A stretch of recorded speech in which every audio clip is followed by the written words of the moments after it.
Today we'll be making creme brulee 2 different ways. My way will be doing a simple version with ice cream, and my way will be the traditional version.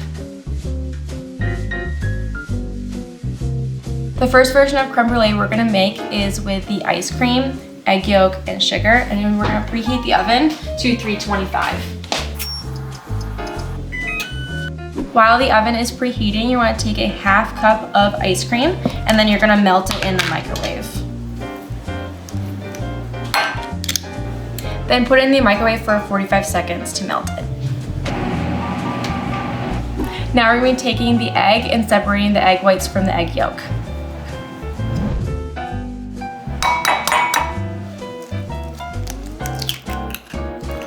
Just whisk to combine.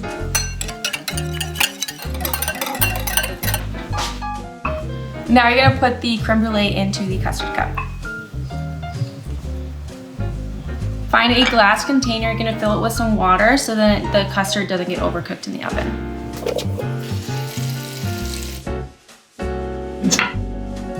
Put the custard into the glass dish. This custard will be cooked for probably 35 to 45 minutes, depending on how hot your oven gets. After 35 minutes, you want to take it out of the oven, and then it should jiggle a little bit when you shake it, kind of like Jello. For the traditional version of creme brulee, you're going to need 5 eggs, a 1/4 cup of sugar, a pinch of salt, 1 pint of heavy whipping cream, and 1 teaspoon of vanilla. To start, we're going to heat up some of the ingredients to make a cream mixture. So you're going to take 1 pint of the heavy whipping cream and pour it in the saucepan. So now you're going to add the pinch of salt, the 1 tablespoon of sugar, and 1 teaspoon of vanilla. Now we're going to take this mixture and heat it over medium heat until it simmers. And you're going to want to keep stirring so it doesn't scorch. So while it's cooling, you're going to want to crack some eggs into another bowl. You're going to want to crack 5 eggs and separating the yolks.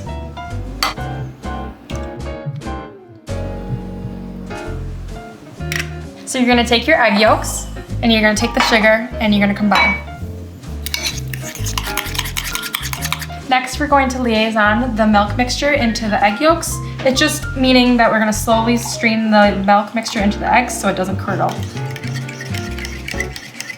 So now we're going to pour the mixture back into a custard cup till it's about halfway. One quick tip, you can take the torch and if you see any bubbles on top, you can just kind of heat them up and they will disappear. Now these are ready to go in the oven. Once they're in the oven, we're gonna fill the tray with some water just so it's easier to transfer.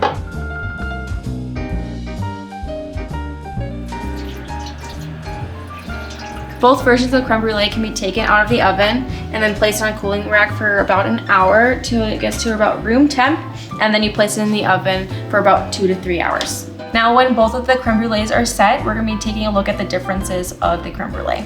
So for the ice cream version, you can see that there's a lot more bubbles and a lot more aeration within it, but it shouldn't be affected when you put the sugar on it. And this one's the traditional creme brulee. You can tell it's a lot smoother and it will still be light.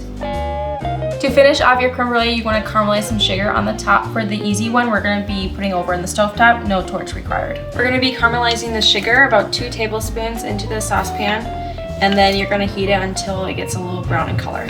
You don't want to stir it too much because you don't want to have the crystallization disrupted. And then just pour it over top of the creme brulee. It will crystallize pretty fast.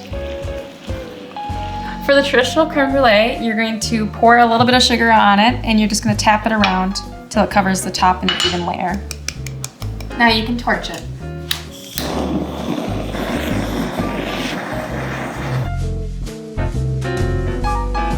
To know when your creme brulee is done, you can just tap it and you'll hear a little click.